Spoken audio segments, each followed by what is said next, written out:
Hello friends, welcome to the Warrior series of BFM. In Warrior series, today I'll be doing something different. Every day we do questions, answers, numericals. Today I'll be taking one important theory for you. Very important theory related to module B, C and D. B, C and D. Okay? I'll be taking that important theory. So, watch the video completely, share it with your friends, like the video, subscribe to the channel, click on the bell icon. Do it fast. Okay? So, let's start. See, the theory today will be related to all these capital funds. Look at this. I'll give you the index only. Capital funds. What do you mean by capital funds?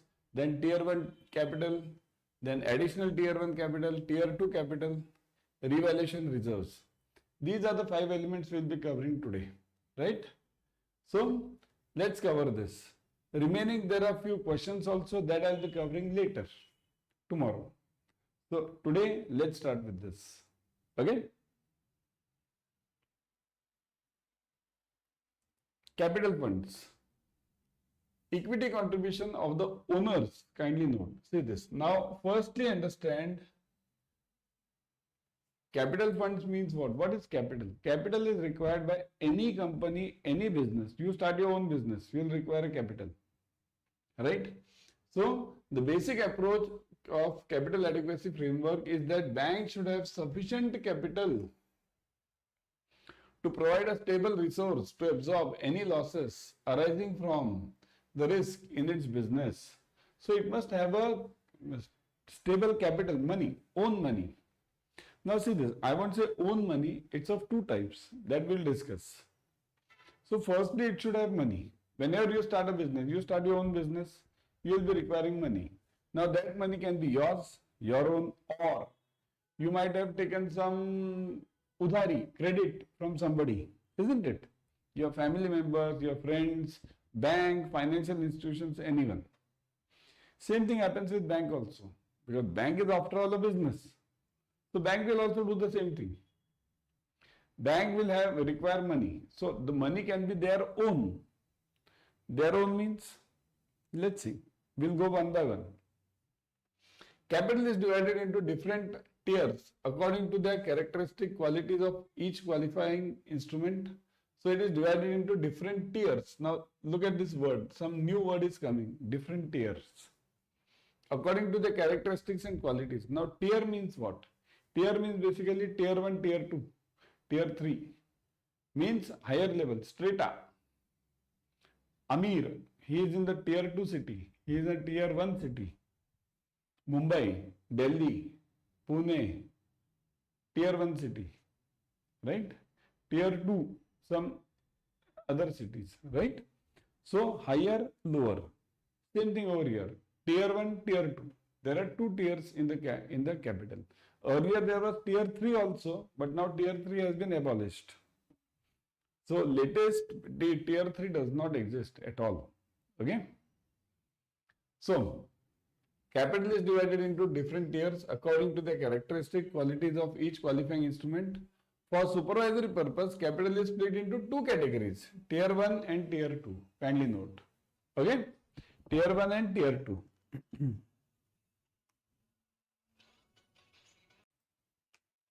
So what is tier 1 and tier 2 capital? So we'll be seeing this. As I gave you the index, means we'll be seeing each one. Okay, just to give you an idea, tier 1 is a free capital. I'll just give you an idea over here. Tier 1 is a free capital, free. Tier 2 is a paid capital, paid. Okay, this is my own money. Let's do the classification very in simple words. This is my own money. This is, let's say, someone else's money, means let's say what, udhari, someone else's money, okay, someone's money, or interest, no, paid money, paid is okay, one word only. Then this is also called as going concern, going. This is called as gone concern, gone, okay, going concern, gone concern, got it? So this is the main difference. Now we'll see one by one. What are the components? See, this is also not that simple. Tier 1, Tier 2. There are so many classifications in this. We'll see one by one. Okay. First, Tier 1 capital. A term used to refer to one of the components of the regulatory capital. It consists mainly of share capital and disclosed reserves. Share capital, disclosed reserves, minus goodwill if any. Okay. Now see here. Here two components are given. One is share capital, second is disclosed reserves. I'll give you two more. There are actually four components of Tier 1. Not even four components. There are 6 components of Tier 1. Let me show you. See this. Tier 1 capital has two parts basically. One is CET1 and AT1. CET1 and AT1. What is CET1? Common Equity Tier 1. Common Equity Tier 1. Tier 1. This is known as CET1. What is AT1? Additional Tier 1.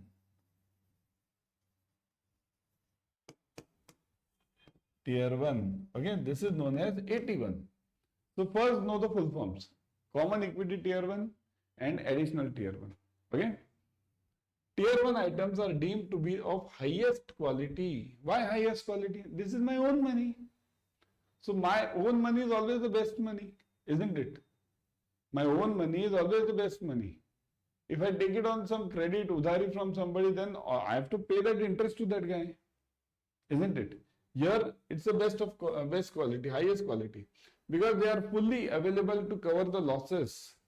Hence, it is also termed as a core capital. Core. Okay. One thing you note about this Tier 1 capital, which is not given over here.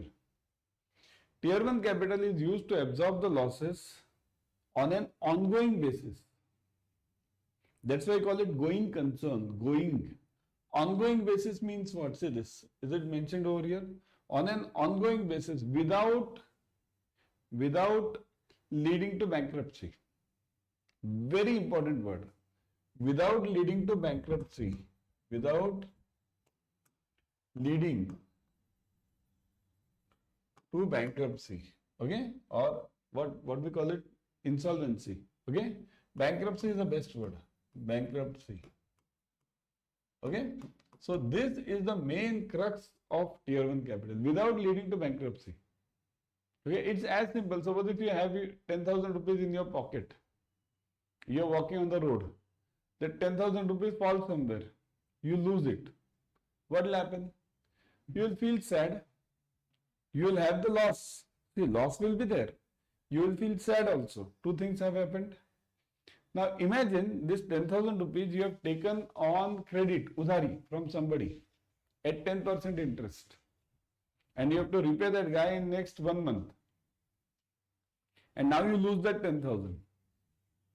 Now first two things will be there. You will feel sad, definitely more sad. Then second thing, you lose money, loss. Two things have happened. Third important point is coming. What is it? That other person will put a gun on your head.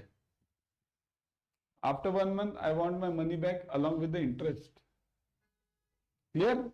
So this is the main disadvantage of paid capital. Okay, paid capital or Tier 2. And this is the advantage of free capital, that is Tier 1. Okay? Got it? So, now what are the components of Tier 1? Let's see that. So now, let's write down the components of CET1. So what are the components of CET1? See, the components of CET1 are, I'll write it over here, CET1, Common Equity Tier 1. Okay? First component is share capital. Share capital. That is already mentioned over there. Capital. Okay, so the share capital. Okay? And second one is reserves and surplus. Disclosed reserves. Okay? So reserves and surplus. R&S, I'll write it. Reserves and surplus. Okay? Second one is reserves and surplus. Third one is net profit. Net profit. Actually, this net profit is also part of reserves and surplus only. Means many books don't write this net profit. Because reserves and surplus means net profit ultimately becomes reserves and surplus only. Okay. So net profit. And last one is revaluation reserves. Reval reserves. Okay. Now, remaining three are easy to understand. Share capital, easy to understand. Share capital is of two types. One is preference share, second is common equity. Okay. Preference and common equity. Now, when we take share capital, we don't take preference share. Because why? Preference share is not a free money. Because in preference share, you have to give the compulsory dividend. Okay. So that won't come in your tier 1. That will go in tier 2. Okay. But some part of this preference share, that will do it in 81, additional tier 1. Two parts I have given. So that I'll deal later. Right now, keep this in mind. Preference shares are not the part of your this CET1. Okay. Common equity is there, which are available in the stock market. There are no compulsory dividend is to be given. If I don't give a dividend on any company's shares, if the company doesn't give, you can challenge it, right? In common equity. So reserves and surplus. What is R&S? See, what do you mean by this term R&S? Reserves and surplus. Remember, it means simple. The net profit which you have, you can give that net profit as a part of dividend to the shareholders. Net. Or if you choose not to give the dividend, then what will happen? If you choose not to give the dividend, that money will be transferred to reserves and surplus. That will be kept as the reserves. This is called as disclosed reserves. Okay. Net profit you understand. Last one is this revaluation reserve. That I'll take it later. A separate heading is required for this. Separate slide is required for this. Now today only. Now only I'll take it. Okay. So now you got it. CET1 is over. Clear? Now we'll go to 81. Additional tier 1. Additional tier 1 capital. Now this is also tier 1 only. Both are tier 1. CET1 is also tier 1. 81 is also tier 1. Both are tier 1. Okay. Now only problem is this additional tier 1 is not the core capital. These are after all the bonds. Now remember, bonds are a part of your tier 2 capital actually. Why? Because bonds are compulsory payment. What is a bond? When you issue the bond, you have to give the interest coupon to that person, next party, compulsorily. So anything compulsory payment, interest payment is a part of tier 2 capital. But this is a part of tier 1 capital. Why? Because these bonds are peculiar bonds. Which are these peculiar bonds? There are two types of bonds. Let's see.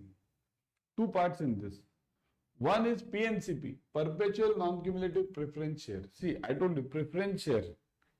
That is not a part of tier 1 capital. But PNCP means a part of preference share. That is a part of your tier 1 capital.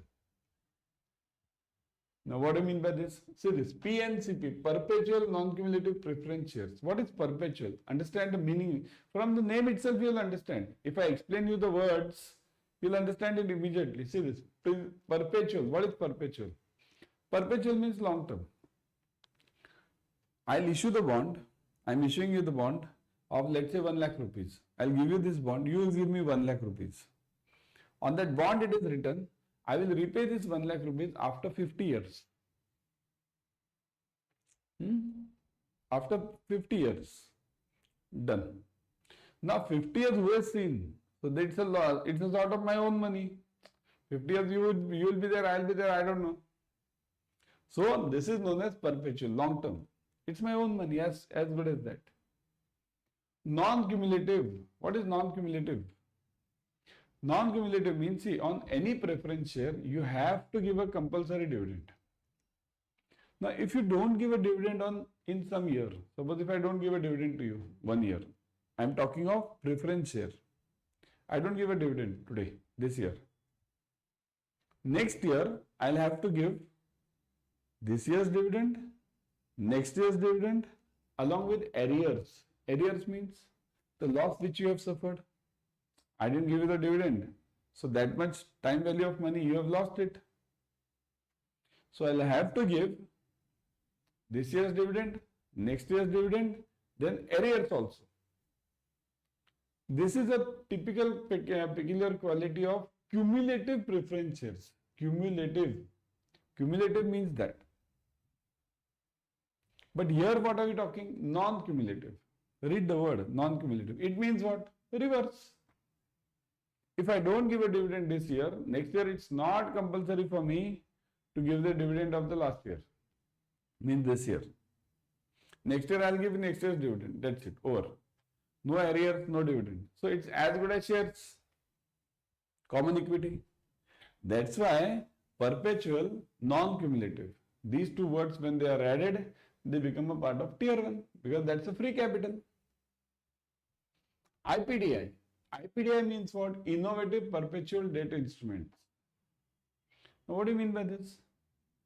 See, it's just a overall category given. It's not a typical bond. IPDI is not a single bond. It means anything.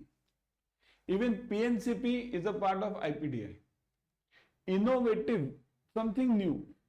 Perpetual, long term. Okay? This IPDI, debt instruments. Debt instruments means anything where I have to give the compulsory payment. So innovative, something new. New type, anything it can be. Okay? Perpetual means long term. See, main condition is it should be a long term. Okay? So these two are the parts of your 81. Now what is the percentage? See this percentage, now let's go to that. CET1 is always 5.5% as per RBI. See, Basel says 4.5. See, there are two terms over here. One is Basel. Basel 3. And this is RBI. RBI is very strict. RBI is in fact stricter than Basel. So Basel says 4.5%. CET1, Basel says 4.5%. RBI says 5.5%. Means you have to give minimum 5.5% as the CET1 of your RWA, risk weighted asset. Means loans multiplied by the risk factor. That is called as RWA. See, understand this formula also. It will be there for you. CRAR formula is there. Capital upon RWA. So the CET1 is 4.5%. This is 5.5 as per RBI. The remaining all things are same. 81 additional tier 1. That is 1.5 over here. Here 1.5. Same. Tier 2. Tier 2. This is 2. This is 2. So remaining all things are same. Only the main difference lies over here. 4.5 and 5.5. So if you do the total as per Basel is 4.5 plus 1.5, 6. 6 plus 2, 8. 8, right? And this as per this RBI is 9. So RBI is more stricter. Okay? After this, we have to put the CCB also. Plus CCB, capital conservation buffer. So that is 2.5%. So total becomes 9 plus 2.5, 11.5. This is your overall capital structure. Every bank has to maintain minimum 11.5%. Minimum. Got it? Minimum 11.5%, including your CCB. That has been made compulsory by this RBI under this Basel 3 norms. RBI, that's why I say RBI is more stricter than Basel. So now you got the point. CET1, 81. Okay. Now we'll go to this tier 2. Okay. So now let's move on to the tier 2 capital. See, this tier 2 capital refers to the components of the regulatory capital, also known as supplementary capital. Supplementary. Okay. It consists of certain reserves and certain types of subordinated debt. Subordinated debt. Certain reserves. Now this certain reserves, I'll clarify this point. These certain reserves are actually undisclosed reserves. Undisclosed. Now this is a great confusion in the minds of the bankers. Okay. Disclosed and undisclosed reserves. What are these? You will read it everywhere that tier 1 consists of disclosed reserves, tier 2 consists of undisclosed reserves. You'll read it everywhere, but no one will tell you what do you mean by this. Disclose reserves is very easy. Means what? That net profit is there. Just now I told you, net profit is there. Then that net profit, instead of giving it as a dividend, I'll put it in a separate bucket or separate box, separate dabba or separate head, separate account, and then keep it over there. So that is basically disclosed. You know this. This will be disclosed in the balance sheet. In the balance sheet, I'll tell you, let's see, this is my net profit and this is transferred to the reserves. So every shareholder will know this, that this money is transferred. This is called as disclosed. But what is undisclosed then? This is the main confusion always in the minds of bankers. See, undisclosed means what? It is a hidden asset. What is a hidden asset? I'll tell you. One example I'll give you. Suppose if there is a building of mine, okay? What will I do? I'll show the depreciation. Now, actually tell me, this building of mine is depreciating. Means I have shown the depreciation. Is it actually depreciating? The value of this building is going up and I am showing depreciation. Means right now the cost of the building was, let's say, for year 1, it was 100 rupees. Okay? 100 rupees was the cost of that building. Now in the accounting, what am I showing? That this cost is going down. From 100 it is going to, let's say, depreciation 5 rupees, 95 rupees. So it is going to 95 rupees. But actually what is happening? Actually the land cost is going up and the property cost is going up. So this building is actually going to 110 rupees. But in the accounting, what am I showing? In accounting, I am showing to the investor. To the investor, I am showing that, see, the cost of the building is 95. And actually, if I go and sell this building right now, it will be giving me 110. So now this part is known as undisclosed reserve, 15 rupees. This is known as the undisclosed reserves. There are many of them. This is one. There can be NPA also. I can do it in NPA also. I'll overstate that NPA. Understand this. Suppose if I'm experiencing, means I'm expecting, I'm a CEO of the bank, let's say. I'm expecting that this time the NPA will be 100 crores. Total NPA is 100 crores. So what will I do? I'll tell the investors that this time the NPA will be around 130 crores or 150 crores. 150 is a big figure. Slight variation is allowed. 120 crores. So 20 crores extra I am stating. So what happens because of this? If I am stating 20 crores extra, I'll have to make provisions extra for this NPA. Right? So I'll make that provisions. Now this provision which I have made, is it actually going for NPA? No, it's a separate money kept. So this is undisclosed reserve.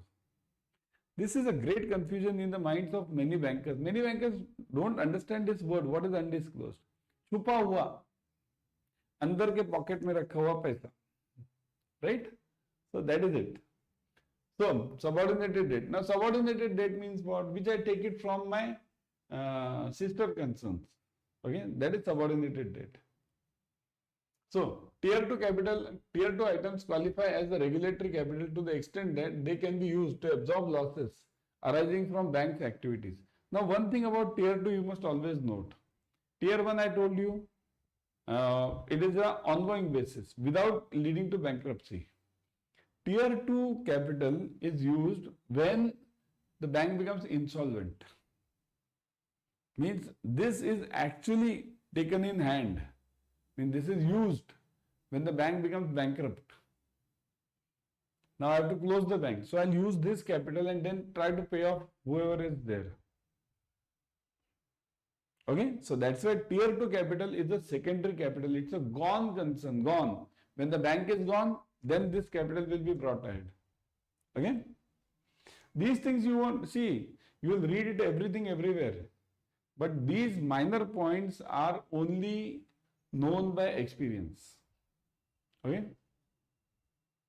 So, next.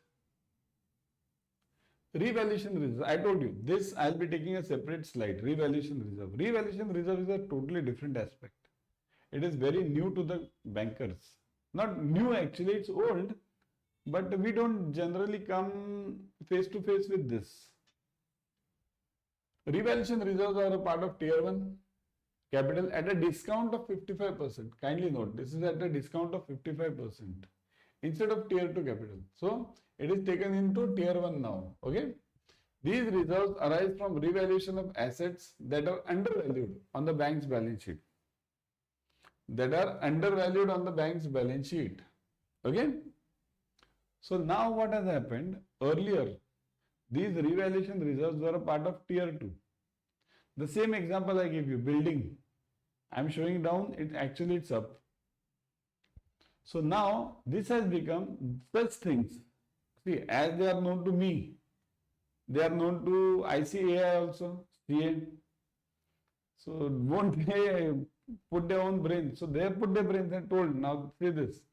These revaluation reserves should be the part of tier 1 capital, not tier 2 now. So they have been brought into tier 1 capital. So they are always taken at 55% discount. What do you mean by 55? If my revaluation reserves are 100 rupees, for calculation purpose, I will be taking only 45 rupees. Pay attention. 55% discount. Discount is 55, means minus. So 100 minus 55. So that is 45%. Okay, I will be taking it at 45%. The extent to which revaluation reserves can be relied upon as a cushion for unexpected losses depends mainly upon the level of certainty that can be placed on estimates of the market values of the relevant assets and the subsequent deterioration in values under the difficult market conditions or in a forced sale. Very difficult.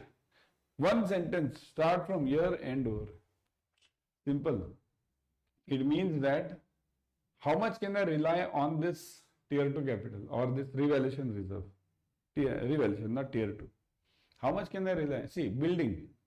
Okay, if I am saying the same thing, building. Now this building I am saying 100 rupees. Now it will be sold for 120 rupees or 110 rupees. Now will it be actually sold at 110? This is what is the reliability. Okay, market value. So there I must be strictly confident that it will be sold at this price.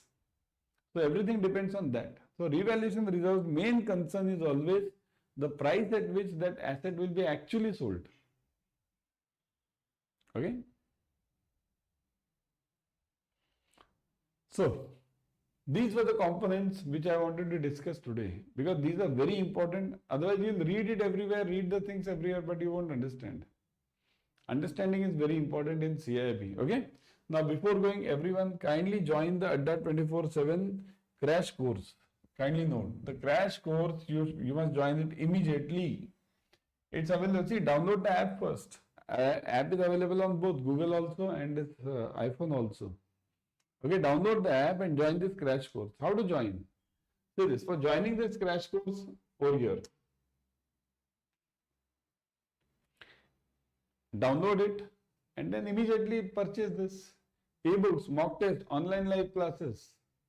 Mock tests are chapter wise also, full length also. Full length means as good as your exam. 10 full length are available, 10 full length mock test. 16 online live classes means online live classes, remember. And recorded also, not only live, recorded also. Means if you miss out someday, you can definitely use this recorded sessions. But for that, use the code. The code is very important. Y432. Y432. Kindly note. Y432 is the code. 79% discount you will be getting plus 1% extra through the app. If you download the app and then purchase, you will be getting 80%. So get that 1% also. 80%. Okay. So join this. Okay. Never forget the code Y432 and join it immediately. Immediately. Very important one. Okay.